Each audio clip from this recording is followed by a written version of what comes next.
조사에서 중점적으로 말씀하신 내용이 뭔가요? 그때 2016년 부산지검에서 그리고 대검 감찰에서 있었던 일에 대해서 제가 안에서 들었던 이야기에 대해서 사실대로 말할 예정입니다. 네, 검찰이 아닌 경찰에 고발하시잖아요. 네. 그 이유가 뭔지 좀 설명해 주세요. 이게 우리 각 기관이 제 식구 감싸기야 1, 2년 된 문제가 아니라서 검찰 개혁이 지금 수십 년간 논의되면서 이런 상황까지 왔는데요. 작년부터 제가 2015년 남부 성폭력 사건 은폐했던 그 부분 관련해서부터 시작해서 계속 대검 감찰 제보 시스템을 통해서 계속 내부 자체 개혁과 감찰과 처벌을 요구했었는데 묵살당하고 작년에 중앙지검에 5월 달에 고발장을 냈지 않습니까? 근데 그것도 1년 동안 아무것도 안 하고 있거든요. 그래서 떠밀려서 여기까지 온 거라 좀 슬픕니다. 김수남 전 검찰총장까지 혐의가 있다고 보시는 이유가 뭔지. 이거는 이 부산지검에서 그 당시 알고 있었다가 묵살을 해서 전국에 부산지검이 너무하다고 소문나서 대검 감찰에서 직접 감찰을 했던 사안이거든요. 그러니까 근데 그걸 갖다 그냥 사표 수리까지 해서 처리한 것은 검찰총장의 결재가 있어야지만 가능한 상황이라서요. 공범이고 최종 책임자입니다. 이번 건을 검경 수사권 조정 문제로 보는 분들이 많은 것 같아요. 이거에 대해서 어떻게 생각하시는지 좀 말씀해 주시겠어요? 그렇게 보는 것에 대해서는 시기적으로서 공교로워서 부득이한 부분이 있습니다만 검찰에서 수사를 하지 아니해서 직무유기로 고발당한 사안이지 않습니까? 경찰에서는 당연히 수사기관으로서 고발을 한 사건에 대해서는 당연히 수사할 의무가 있고요. 그러므로 경찰에서는 최선을 다해 수사해야 되니까 각자 해야 할 의무대로 수사하는 것이지 시기 공교로움에 대해서는 검찰의 자초위난이니까요. 검찰이 반성해야 된다고 생각합니다. 그렇다면 검경 수사권 조정에 대해서 하시고 싶으신 말씀이 혹시 있으세요? 지금 검찰 내부에서 자성의 목소리가 약간 장식처럼 나오면서 국민을 위해서는 그것이 옳지 않다라는 말이 많은데요. 정관 예우나 유권 무죄, 정치 검찰로 인하여 국민들이 고통받을 때 나오지 않은 목소리가 늘 이렇게 검찰 개혁 논의가 1, 20년 된 논의가 아니지 않습니까? 그럴 때는 그러니까 정말 검찰이 정말 살아있는 목소리가 필요할 때는 침묵하다가 이렇게 개혁이 논의돼서 검찰권의 일부를 내려놓을 때 비로소 국민을 하는 것은 좀 너무한 게 아닌가. 그래서 국민들이 저희 검찰을 믿지 못하는 것 같아요. 각 기관이 우리가 더 잘한다고 말할 게 아니라 우리가 무엇을 잘못했는지 인정하고 스스로 안에서 고칠 것을 고치면서 이렇게 검찰 개혁이나 이렇게 할 때 말을 할 때 국민들이 그 진정성을 믿어주지 않을까. 저는 그렇게 생각합니다. 그럼 최근 몇 년간 검찰이 좀 바뀌지 않았다, 좀 더 바뀌어야 된다 이렇게 생각하시나요? 저는 계속 그렇게 해야 한다고 내부 게시판을 통해서 노력한 게 2012년부터니까요.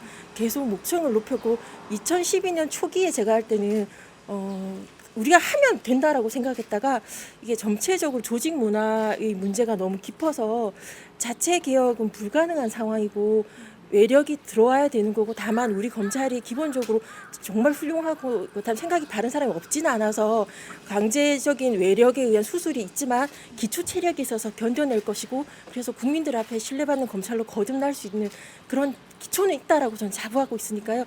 그러니까 검찰 개혁 논의에 대해서 국회에서 잘 하실 텐데 저는 안에서 계속 검찰을 바로 세울 수 있도록 기초 체력이 될 수 있도록 허리를 바로 세우는 데 노력하려고 각오하고 있습니다.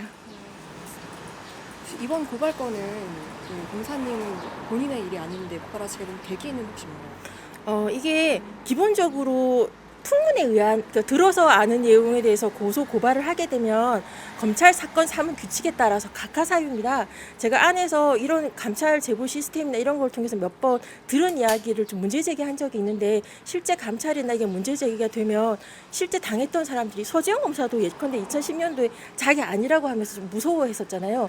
당사자들이 되게 겁을 내서 그러니까 협조를 잘 안 해주는 게 대부분인데 2015년 남부지검 사건이나 이번 이 윤모 검사 사건 같은 경우에도 그때 사건 관련자들이 고소를 한다거나 내지는 시민단체가 고소해서 검찰이 부득이 이미 수사를 해서 검찰에서 가릴 수가 없는 상황이 됐거든요. 그러니까 이렇게 명확한 사건부터 판례를 만들어서 디딤돌을 만들어야지만 검사의 직무유기에 대해서는 아무도 지금까지 처벌받지는 않았어요.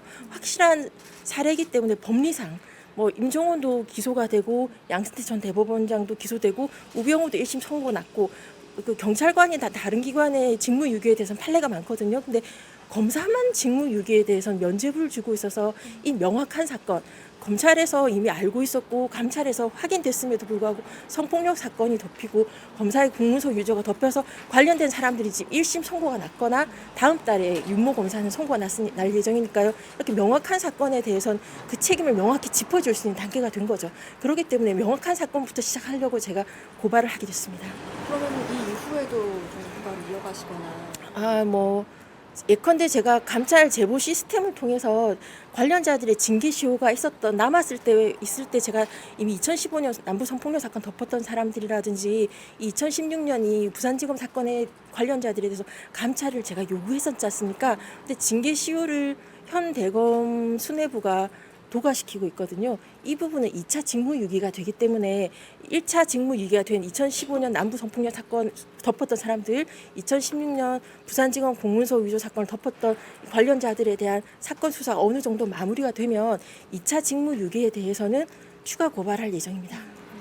알겠습니다. 저번에 그 공수처가 설립되면 네. 현 총장까지 그게 2차 직무유기인데요. 그게 아마도 이게 제가 생각하기로는 중앙지검에서 지금 뭉개고 있잖아요. 그러니까 이게 공소시효 임박할 때까지 아마도 뭉갤 확률이 높다고 생각하고요. 경찰에서 2016년 사건에 대해서 열심히 수사를 하겠지만 검찰에서 무혐의할 확률이 높다고 생각을 해요. 그래서 저는 재정 신청까지 염두에 두고 하고 있을 거라서 이 1차 직무유기에 대해서 수사랑 그 재정 신청에 통해서 법원에서 공소 제기 명령을 할 때까지 약간의 시간이 소요되거든요.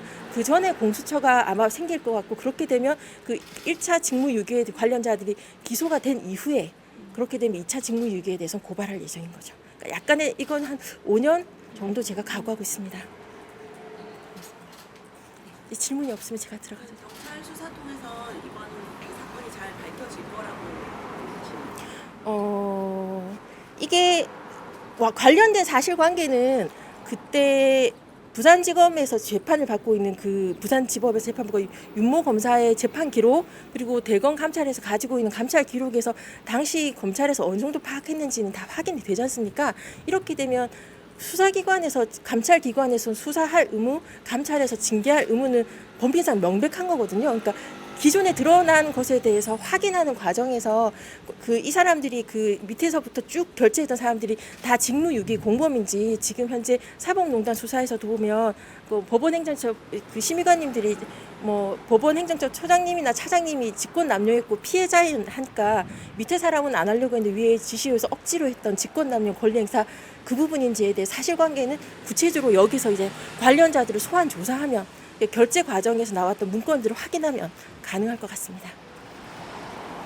혹시 경찰에서 사건 수사하고 나면 어차피 검찰에 송치를 해야 되는데 그 과정에서 혹시 수사가 좀 잘못될 수 있다거나 이런 걱정은 안 되시나요? 그러니까 저희 입장에서는 공교롭게도 수사권 조정이라든지 검찰개혁, 경찰개혁 논의에서 경찰에서 하는 거기 때문에 경찰에서 할 수 있는 한 최선을 다해서 수사할 거라고 믿고요. 그렇게 해서 송치되고 이렇게 하는 과정에서 할 수 있는 것은 제가 다음에 고발인으로서의 각종 불복 수단, 재정 신청까지 염두에 두는 그런 것을 갖다 법적으로 최대한 활용할 생각이라서 차근차근 밟아갈 생각입니다. 더군다나 당장 다음 달에 윤모 검사 판결문 나오면 판결문에 대해서도 비실명 판결문 요청을 해서 제가 다 확인할 예정이니까요. 그걸 또 참고 자료 내면 제가 안에서 들은 내용이 워낙 구체적이라서 거의 기록을 안 봤지만 본 것과 진배 없이 제가 부산지검에 있던 동료들한테 다 들었었거든요.